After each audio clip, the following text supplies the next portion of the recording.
Welcome students. Today we are going to study differential equations.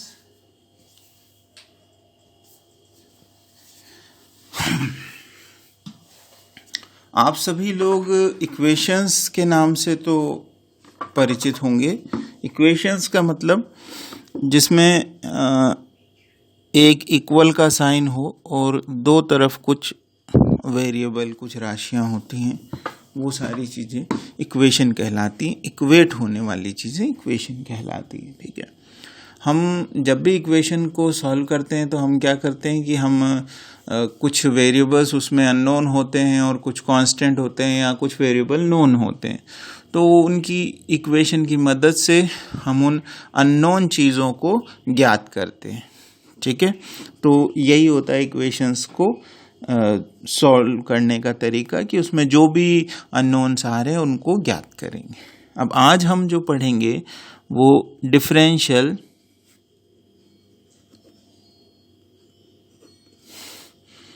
Equations है। ठीक है, differential equations. तो सबसे पहले समझें कि डिफरेंशियल इक्वेशंस अदर इक्वेशन से या नॉर्मल इक्वेशन से किस तरह से अलग होती है। ठीक है, तो हमने पढ़ा था डेरिवेटिव। तो वो सारी इक्वेशंस, वो सभी इक्वेशंस जिसमें डेरिवेटिव की मतलब dy बाई डी एक्स, जो हम एक नॉर्मल लैंग्वेज में कहें तो, बाकी तो डेरिवेटिव हम अलग अलग तरह से भी डिफाइन करते हैं, मगर जो सबसे सिंपल तरीका हमने पढ़ा dy बाई डी एक्स। ठीक है, तो वो सारी इक्वेशंस जिनमें डेरिवेटिव उपस्थित होता है वो सारी इक्वेशंस कहलाती हैं डिफरेंशियल इक्वेशंस। ठीक है, तो अगर मैं आपसे पूछूं कि अगर डेरिवेटिव उपस्थित होगा तो डेरिवेटिव के साथ ऑब्वियस सी बात है एक इंडिपेंडेंट वेरिएबल होगा, एक डिपेंडेंट वेरिएबल होगा। ठीक है, एक इसका डेरिवेटिव हो सकता है, इसका डबल डेरिवेटिव हो सकता है। ठीक है, या फिर हायर ऑर्डर के डेरिवेटिव भी हो सकते हैं। ठीक है, तो इन सब के कॉम्बिनेशन से जो इक्वेशन बनती है वही इक्वेशन कहलाती है डिफरेंशियल इक्वेशन। इसकी फॉर्मल डेफिनेशन भी हम देख लेते हैं क्या होती है। An equation involving independent dependent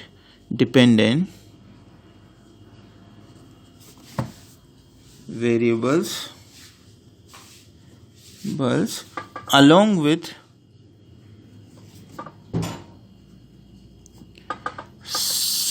some of the derivatives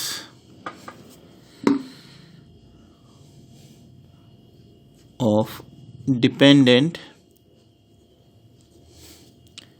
variable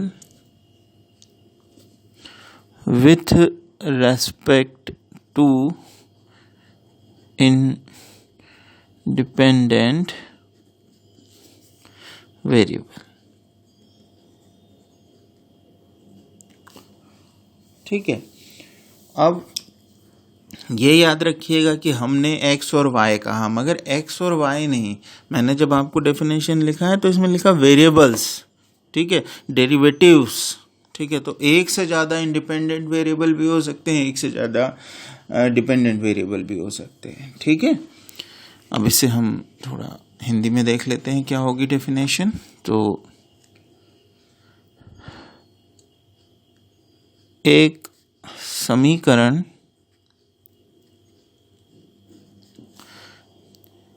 जिसमें क्या क्या होना चाहिए, स्वतंत्र, परतंत्र,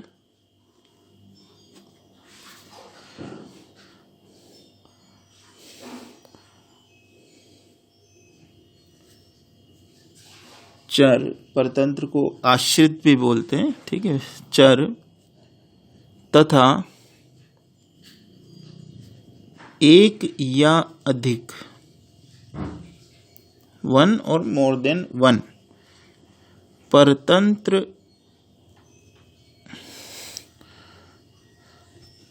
चरों का स्वतंत्र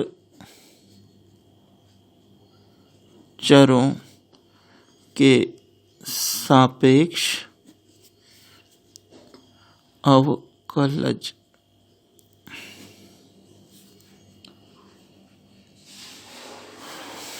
विद्यमान हो, अवकल समीकरण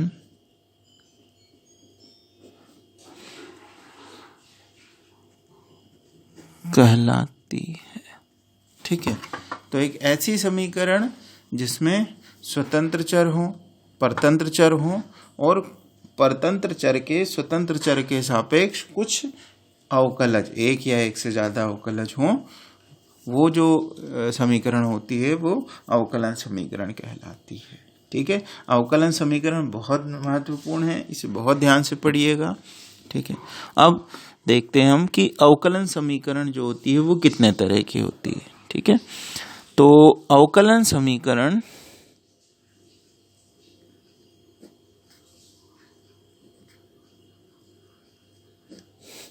दो प्रकार की होती है।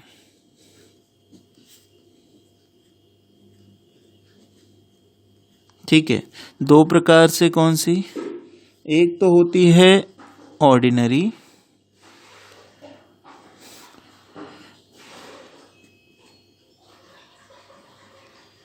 Differential equation. ठीक है, साधारण अवकल समीकरण। ठीक है, दूसरी होती है पार्शियल डिफरेंशियल इक्वेशन। ठीक है, पार्शियल मतलब कि आंशिक अवकल समीकरण। ठीक है, तो जो हमने आपको इससे पहले बताया था कि एक x हो, y हो, dy बाई डी एक्स आ जाए, d2y by D x square आ जाए, तो ये सब जो होते हैं ना, ये सब तो क्या हुआ कि एक x था इंडिपेंडेंट, उसके रेस्पेक्ट में डेरिवेटिव। मगर मान लीजिए कि एक से ज़्यादा इंडिपेंडेंट वेरिएबल हों, तो जो हम डेरिवेटिव लिखेंगे वो डेरिवेटिव पार्शियल डेरिवेटिव कहलाते हैं। ठीक है, तो बहुत सिंपल सा डिस्ट्रीब्यूशन है कि अगर इक्वेशन के अंदर केवल ऑर्डिनरी डेरिवेटिव हैं, केवल एक वेरिएबल के रेस्पेक्ट में डेरिवेटिव आप कर रहे हैं, तो ऐसे डेरिवेटिव अगर उपस्थित हैं तो ये जो इक्वेशंस जो होंगी वो इक्वेशंस कहलाएंगी ऑर्डिनरी डिफरेंशियल इक्वेशन। अगर एक से ज़्यादा इंडिपेंडेंट वेरिएबल होते हैं तो उस केस में डेरिवेटिव जो होंगे वो पार्शियल डेरिवेटिव होंगे। वो हमारे सिलेबस में नहीं है, इसलिए हमने उसका अध्ययन नहीं किया है। तो वो जो एक से ज़्यादा इंडिपेंडेंट वेरिएबल के अंदर में पार्शियल डेरिवेटिव होंगे, तो ऐसी इक्वेशंस जिनके अंदर वो उपस्थित होते हैं वो कहलाती है पार्शियल डिफरेंशियल इक्वेशन। ठीक है, अब देखिए, तो हमारे काम का जो चीज़ होता है वो होता है ordinary derivative, ordinary differential equation. अब ऑर्डिनरी डिफरेंशियल इक्वेशन को भी हम दो पार्ट में बांटते हैं। एक होता है लीनियर। अब मैं आपको थोड़ा सा ODE, ऑर्डिनरी डिफरेंशियल इक्वेशन, ठीक है, और एक होता है नॉन लीनियर, ODE, ठीक है, ऑर्डिनरी डिफरेंशियल इक्वेशन। ठीक है, ये हम शॉर्ट में इसको लिखते हैं। ठीक है, तो अगर ऐसा समीकरण है जिसमें y और y के सारे डेरिवेटिव्स, ठीक है, सब प्रथम घात में हैं तथा कोई गुणक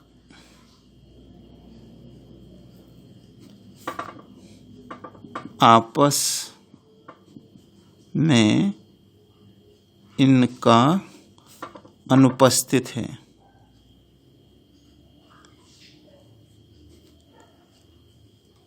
तो ये इक्वेशंस कहलाएंगी लीनियर डिफरेंशियल इक्वेशन, ठीक है, या रेखीय, ठीक है, रेखिक, और ये अरेखिक, ठीक है। तो अगर इक्वेशन में y dy by D x, d two y by D x square, इन सारी टर्म्स की घात 1 हो, 1 हो, और ये आपस में गुणा नहीं हो रहे हों, ठीक है। x जो होगा, x आपस में गुणा, इन सब के साथ गुणा भी हो सकता है, x की पावर्स भी हो सकती हैं, x का कुछ भी हो, उससे हमें कोई फर्क नहीं पड़ेगा। मगर जो y है, जो डिपेंडेंट वेरिएबल है, इसके लिए ये कंडीशन ज़रूरी है कि इसकी कोई भी घात ना हो, प्रथम घात हो केवल, और कोई भी गुणक ना हो, ठीक है। अगर ऐसा कुछ भी होता है, अगर इसकी एक से ज़्यादा घात होती हैं या ये आपस में गुणा हो रहे होते हैं, तो ऐसा होने पर ये डिफरेंशियल इक्वेशन जो होगी वो अरेखिक, नॉन लीनियर कहलाएगी। तो नॉन लीनियर क्या हुआ कि जो लीनियर नहीं है, जो रेखीय नहीं है, वो अरेखीय होता है। और रेखीय क्या होता है? जिसमें इंडिपेंडेंट वेरिएबल, परतंत्र चर जो है, उसकी प्रथम घात होनी चाहिए और वो किसी से भी गुणा नहीं होना चाहिए, ठीक है। अब एक और तरीका होता है जिससे हम इन्हें बांटते हैं इक्वेशंस को, ठीक है। ये बोला जाता है ऑर्डर ऑफ ए डिफरेंशियल। हम इसको डिफरेंशियल इक्वेशन को अब से डीई लिखेंगे, ठीक है, तो हमारे लिए भी सहूलियत का काम होगा, ठीक है। हिंदी में इसे बोलते हैं अवकल समीकरण की कोटि, ठीक है, ऑर्डर ऑफ डिफरेंशियल इक्वेशन, ठीक है। तो ऑर्डर का मतलब होता है कि मैंने आपको अभी बताया था शुरुआत में कि इक्वेशन में क्या होता है, x होता है, y होता है, dy बाई डी एक्स होता है, d2y by D x square होता है, और इससे हायर ऑर्डर के डेरिवेटिव भी हो सकते हैं, ठीक है। तो इक्वेशन में, समीकरण में विद्यमान जो उच्चतम अवकलज होता है, मतलब फर्स्ट ऑर्डर की है तो उसमें dy बाई डी एक्स होगा, अगर वो सेकंड ऑर्डर की है तो उसमें d2y by D x highest होगा, उससे बड़ा कोई डेरिवेटिव नहीं होगा। अगर फिफ्थ ऑर्डर की डिफरेंशियल इक्वेशन है तो उसमें d5y by D x power 5 होगा, ठीक है। तो जो हाईएस्ट ऑर्डर का डेरिवेटिव होता है वही उस डिफरेंशियल इक्वेशन की कोटि कहलाता है, ठीक है। तो अवकल समीकरण में विद्यमान उच्चतम अवकलजों की कोटि ही उस समीकरण की कोटि कहलाती है, ठीक है। तो जो भी उसके अंदर डिफरेंशियल इक्वेशन में डेरिवेटिव उपस्थित हैं, तो उसमें से जो सबसे हाईएस्ट होता है वो उसकी कोटि कहलाता है, ठीक है। जैसे मैंने लिख दिया x plus D Y by D X plus d3y by D x square X cube plus 3y equal to 4 sine 2x। मैंने एक इक्वेशन लिख दी। अब देखिए इस इक्वेशन में x भी है, dy बाई डी एक्स भी आ रहा है, ठीक है, y भी आ रहा है। तो जब इस समीकरण में सब कुछ है, ठीक है, और इसमें यह भी याद रखिएगा कि x नहीं भी होता, y नहीं भी होता, ठीक है, और फिर भी अगर dy बाई डी एक्स होता, मतलब अगर मैं सबसे सिंपल रूप में लिखूं dy बाई डी एक्स बराबर 0, तो ये भी एक अवकल समीकरण कहलाएगी। क्यों? क्योंकि इसमें y है, इसमें x भी है और इसमें डेरिवेटिव भी है। क्योंकि डेरिवेटिव क्या होता है, डेरिवेटिव के आने के साथ ही x और y भी आ जाता है, ठीक है, तो इसलिए ये हमेशा याद रखिएगा कि अगर डेरिवेटिव उपस्थित है तो x भी है और y भी है। तो अवकल समीकरण का मुख्य जो उद्देश्य होता है वो यही होता है कि उसमें बस डेरिवेटिव होना चाहिए। ठीक है, अब दूसरी जो पैरामीटर होता है हमारा वो होता है डिग्री। पहला होता है कोटि या ऑर्डर, दूसरा होता है degree of A differential equation. इसे हिंदी में लिखेंगे अवकल समीकरण की घात। ठीक है, अवकल समीकरण की घात। तो हमने ये पढ़ा कि जो हाईएस्ट ऑर्डर होता है, ठीक है, जैसे कि इसमें हाईएस्ट ऑर्डर है 3, तो इसका ऑर्डर जो होगा वो हो जाएगा 3। इसमें हाईएस्ट है dy/dx, तो इसका ऑर्डर हो जाएगा 1। ठीक है, तो डिग्री जो होती है वो इस ऑर्डर की, हाईएस्ट ऑर्डर का जो डेरिवेटिव है इसकी जो पावर होती है, इसकी जो घात होती है उस पर निर्भर करती है। ठीक है, जो हाईएस्ट ऑर्डर डेरिवेटिव की घात होती है वही डिफरेंशियल इक्वेशन की घात कहलाती है। ठीक है,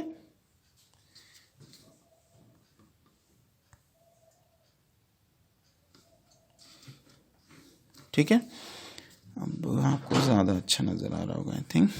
ठीक है, अब इसी में हम सबसे पहले देखते हैं कि इसकी जो घात होगी वो डिफरेंशियल इक्वेशन की घात, डिफरेंशियल इक्वेशन की डिग्री कहलाएगी। ये तो हुई एक इनिशियल छोटी सी डेफिनेशन। ठीक है, मगर उसके साथ कंडीशन होती है। कंडीशन क्या होती है? कंडीशन होती है कि जो इक्वेशन है उसको पूर्ण परिमेय और पूर्ण बीजीय बनाना आवश्यक नहीं होता, मगर जो भी dy/dx की या y की टर्म्स होती हैं वो पूर्ण रूप से परिमेय होनी चाहिए। ठीक है, मतलब उस पे कोई भी जैसे 3/2 हुआ, 4/2 हुआ, तो बटे की घातें नहीं होनी चाहिए। ठीक है, उसको पूरा नंबर बनना चाहिए। तो हमें सबसे पहले इक्वेशन का प्रमेयीकरण करना पड़ेगा, मतलब उसमें जितने भी बटे में घातें आ रही हैं उन सबको खत्म करना पड़ेगा। कहाँ पर? केवल y में या डेरिवेटिव में। इसके अलावा कहीं भी आ रही है, x में आ रही है तो x की पावर 1/2 से हमें दिक्कत नहीं है, मगर y की पावर 1/2 आई तो हमें उसे हटाना पड़ेगा। तो जब हम पहले उसे इस तरह की सारे नोटेशंस को हटा देंगे तो उसके बाद जो बचेगा हाईएस्ट पावर, हाईएस्ट ऑर्डर के डेरिवेटिव की, वही कहलाएगी घात। ठीक है, तो इसे लिख लेते हैं, क्या कहेंगे? तो अवकल समीकरण का अवकलजों के संदर्भ में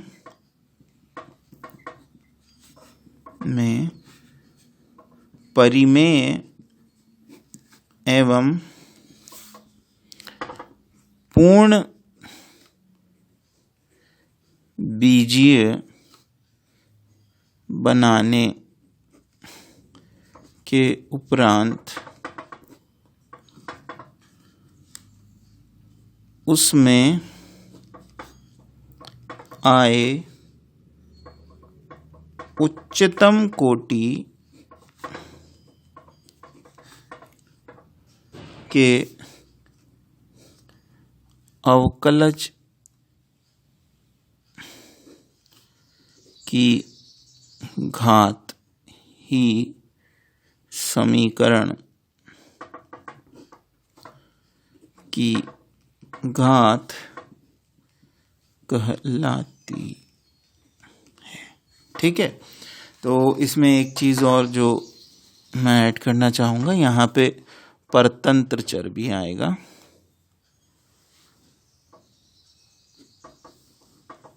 तथा, ठीक है, मतलब डिपेंडेंट वेरिएबल और उसके डेरिवेटिव्स, इन सब की घातों, इन सब की जो भी टर्म्स आ रही हैं उनका परिमेयकरण कर दे, मतलब इनकी कोई भी बटे बटी में घात नहीं होनी चाहिए, सारी घातें होल नंबर होने चाहिए। ठीक है। दूसरी बात, पूर्ण बीजीय बनाने का मतलब, तो पूर्ण बीजीय बनाने का मतलब कि ये भी बटे में नहीं होने चाहिए, ठीक है। एक तो इनकी घातें बटे में नहीं होनी चाहिए और दूसरी बात ये खुद भी बटे में नहीं होनी चाहिए।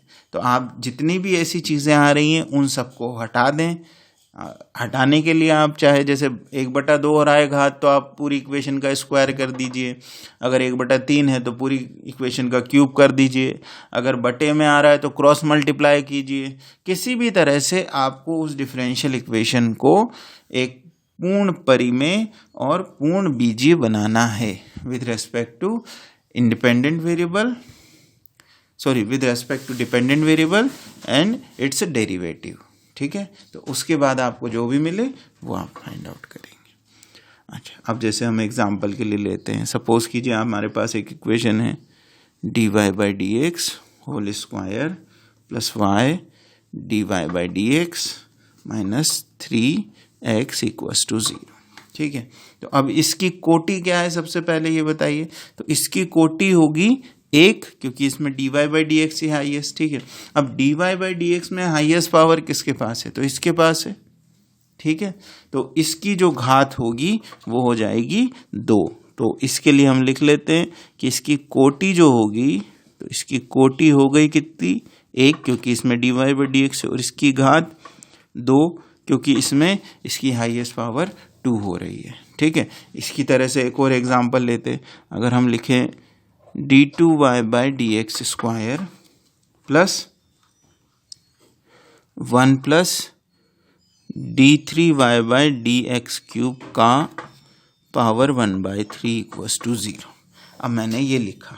अब मैं अगर आपसे पूछूं कि इसकी कोटि और घात बताइए, तो आप कोटि तो बड़े आसानी से बता सकते हैं कि इस पूरी इक्वेशन में सबसे बड़ी पावर ये है।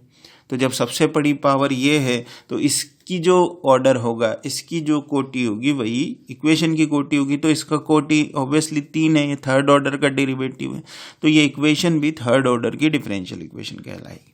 मगर अगर हमें इसकी घात ज्ञात करनी है तो घात के लिए क्या हमारे पास इस उच्चतम डेरिवेटिव की जो घात है वो फिलहाल है 1/3 बटे में है, तो हमें इसका परिमेयकरण करना पड़ेगा, मतलब हम पूरी इक्वेशन को क्यूब बनाएं। तो उसको क्यूब बनाने के लिए मैं क्या करता हूँ कि मैं ये प्लस में लिखा था तो मैं इसको थोड़ा सा चेंज करता हूँ। मैं इस इक्वेशन को ऐसे लिख देता हूँ d2y/dx cube equals to dx square minus 1 plus d3y/dx cube की पावर 1/3। अब मैं पूरी इक्वेशंस का क्यूब कर रहा हूँ, तो जब मैं पूरी इक्वेशन का क्यूब करूँगा तो ये हो जाएगा d2y/dx square whole cube equals to, देखिए अब ये माइनस था, जब मैंने क्यूब किया तो माइनस माइनस प्लस हुआ और फिर माइनस हो गया, ठीक है। तो ये हो गया -1 माइनस d3y/dx क्यूब, ठीक है। तो अब मैं अगर आपसे इसकी कोटि पूछूं तो कोटि तो अभी भी वही है, तो कोटि तो इसकी है 3, क्योंकि इसमें हाईएस्ट ऑर्डर का डेरिवेटिव जो आया है वो है ऑर्डर 3 का। और इसकी घात, तो इसकी घात जो होगी अब उसमें बड़ी समस्या है भाई, क्योंकि अब इसकी जो हाईएस्ट पावर डेरिवेटिव था वो तो यहाँ है और हाईएस्ट घात आपको यहाँ दिख रही होगी 3 है, मगर हमने जैसा कि डेफिनेशन में बताया कि हाईएस्ट ऑर्डर के डेरिवेटिव की जो घात होगी, तो हाईएस्ट ऑर्डर का डेरिवेटिव ये है, इसकी घात कितनी है, 1 है, ठीक है। तो ये समीकरण जो होगी, ये समीकरण कहलाएगी प्रथम तृतीय कोटि और प्रथम घात की समीकरण, third order first degree differential equation. ये जो इक्वेशन है ये कहलाएगी प्रथम कोटि द्वितीय घात की समीकरण, first order second degree differential equations, ठीक है। तो ये कुछ एग्जांपल्स थे, कुछ डेफिनेशंस थी जो हमारे डिफरेंशियल इक्वेशन में हमें काम देंगी। इससे आगे का जो टॉपिक होगा वो हमारा होगा फर्स्ट ऑर्डर डिफरेंशियल इक्वेशंस का सॉल्यूशन। तो डिफरेंशियल इक्वेशन का सॉल्यूशन, तो आप नॉर्मली सोच सकते हैं कि मैंने आपको स्टार्टिंग में बताया कि इक्वेशन का सॉल्यूशन का मतलब क्या होता है कि उसमें जो भी अननोन वेरिएबल हैं उनको हमें ज्ञात करना होता है। तो ऑब्वियसली डिफरेंशियल इक्वेशन में भी क्या है, एक डिपेंडेंट है और एक इंडिपेंडेंट वेरिएबल है। तो जो डिपेंडेंट वेरिएबल है y, उसको हम x की फॉर्म में ज्ञात करते हैं और इसी को हम सॉल्यूशन कहते हैं। तो इसके सॉल्यूशन को किस तरह से ज्ञात करते हैं, कैसे सॉल्यूशन में वेरिएबल आते हैं, कांस्टेंट आते हैं, क्या आता है, ये हम नेक्स्ट लेक्चर में पढ़ेंगे।